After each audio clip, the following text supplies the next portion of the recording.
Hello students, हम इससे पहले वाले वीडियो में बंगाल का विभाजन पर डिस्कस कर रहे थे। जैसा कि हमें पहले वाले वीडियो में बता चुकी हूँ, हम अपने जो वीडियो चल रहे हैं, ये जो क्लास चल रही है, ये बीए सेकेंड ईयर की क्लास है, भारतीय राज व्यवस्था, जिसमें हमारा जो टॉपिक चल रहे थे राष्ट्रीय आंदोलन को हमने ले रखा है फ़िलहाल, जिसमें कांग्रेस की स्थापना, उदारवादी युग और उग्रवादी युग है ना। उसमें उग्रवादी युग के क्या कारण थे उस पर हम डिस्कस कर रहे थे, जिसमें सामाजिक, आर्थिक और राजनीतिक कारणों के बाद अब आ जाती है लॉर्ड कर्जन की विदेश नीति, जिसमें बंगभंग योजना पर हम डिस्कस कर रहे थे कि बंगाल का विभाजन क्यों किया गया और बंगाल का विभाजन कैसे हुआ। इससे जस्ट पहले वाले में हमने ये बता दिया कि जो लॉर्ड कर्जन था, लॉर्ड कर्जन की जो साम्राज्यवादी नीति थी, ये लॉर्ड कर्जन की जो उसके परिणाम स्वरूप तो सैनिकों में असंतोष पैदा हुआ था कि किस तरह से भारतीय सेना का व्यय भारतीयों पर डाला गया ताकि वो कर्ज के बोझ से और दबते चले गए। और इसके विपरीत एक दूसरी बहुत बड़ी और बहुत ही एक तरह से कहें कि बहुत अलोकप्रिय जो घटना थी वो थी बंगाल का विभाजन, जो 1905 में लॉर्ड कर्जन ने किया था।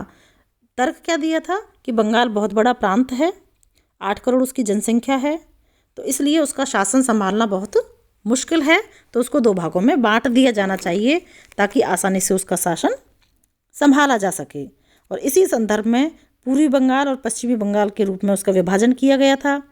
पूर्वी बंगाल में बंगाल और असम के प्रदेश थे और जिसका अलग से लेफ्टिनेंट गवर्नर नियुक्त किया गया था, और शेष जो ज़िले थे बचे थे वो बिहार और उड़ीसा के साथ बंगाल प्रांत में बने रहे थे।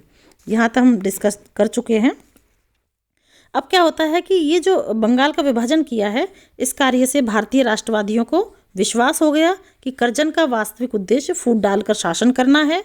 वस्तुतः कर्जन द्वारा प्रस्तुत तर्क एक बहाना था कि भाई बहुत बड़ा राज्य है और इसका शासन संभालना बहुत मुश्किल है, एक आदमी इसका शासन नहीं संभाल सकता, ये सारे उसके बहाने थे।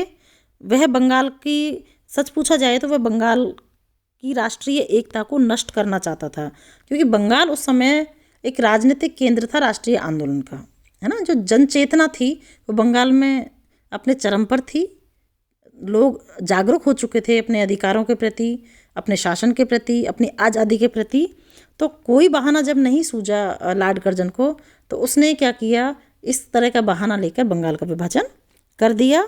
और यह बंगाल की राष्ट्रीय एकता को जो नष्ट करना था, उसमें हिंदू और मुसलमानों में वैमनस्य फैलाना इसका प्रमुख कार्य था कि हिंदू, और चूँकि बंगाल में हिंदू और मुसलमान दोनों काफ़ी अच्छी संख्या में रहते थे, मिलजुल के रहते थे और मिलकर राष्ट्रीय आंदोलन में सहयोग कर रहे थे, तो इन दोनों में किस तरह से एक तरह से मनमुटाव पैदा किया जाए, किस तरह से फूट डाली जाए, ये एक बहुत अच्छा बहाना लॉर्ड कर्जन ने सोचा था और बंगाल का विभाजन किया।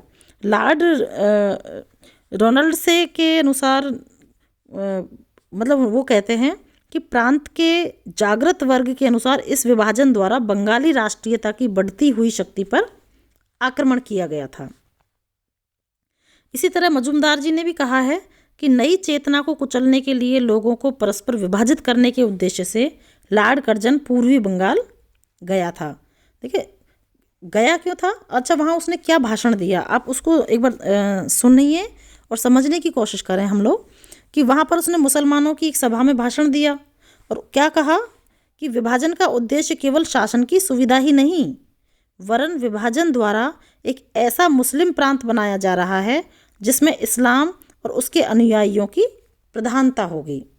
एक तरफ तो क्या कह रहे हैं कि बंगाल बहुत बड़ा प्रांत है, उसका शासन संभालना बहुत मुश्किल है, इसलिए उसका विभाजन किए जाना जरूरी है, लेकिन दूसरी तरफ जब भाषण दिया और मुसलमानों की जब सभा में जो उसने भाषण दिया तो क्या कहा कि मुस्लिम प्रांत बनाया जा रहा है जिससे इस्लाम और उसके अनुयायियों की प्रधानता होगी, अर्थात मुसलमानों को लुभाने की उसने कोशिश यहाँ की है।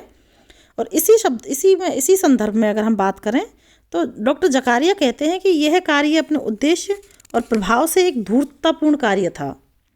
लॉर्ड कर्जन की इस नीति से संपूर्ण देश की भावना को बहुत चोट लगी और इस कार्य ने कर्जन को अत्यंत ही अलोकप्रिय बना दिया था। सारे देश ने एक स्वर से इसका विरोध किया।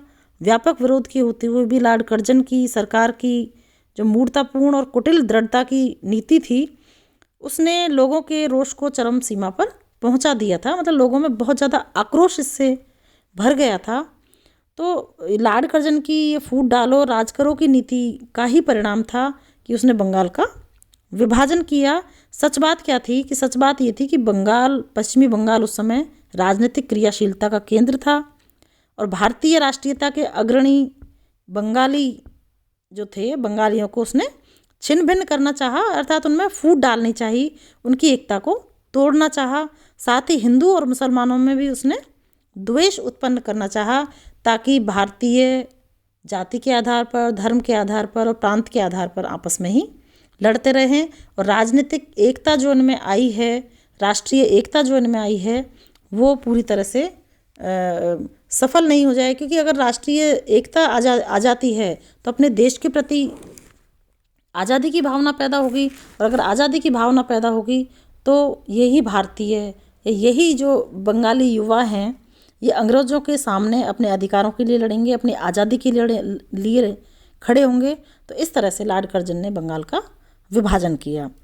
अब इसका क्या हुआ कि लॉर्ड कर्जन की बंगभंग जो योजना थी, उससे भारतीय नवयुवकों में नई जागृति और नवीन चेतना का संचार किया, जिसके फलस्वरूप सारे देश में एक सुसंगठित एवं अनुशासित प्रबल आंदोलन फूटा। और 20 जुलाई 1905 को बंगभंग की घोषणा की गई और 7 अगस्त 1905 को उसका सक्रिय विरोध प्रारंभ हो गया। उसी दिन कलकत्ता में हड़ताल हुई और बहुत बड़ा जुलूस निकाला गया। टाउन हॉल में भी एक सभा हुई जहां विदेशी वस्तुओं के बहिष्कार की नीति अपनाई गई थी।